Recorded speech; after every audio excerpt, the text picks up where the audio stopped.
Before you go, you should to know. You always belong, you matter. You're worth it. You are talented.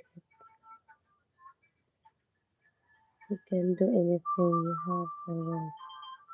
I believe in you.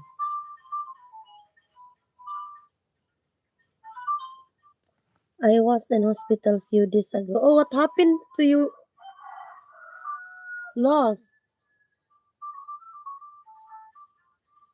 Yeah, me too. I'm going to hospital to check up because my head is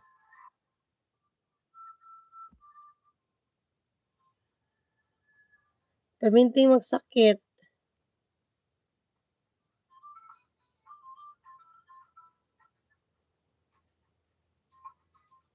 Because I always headache. I don't know what happened to my head.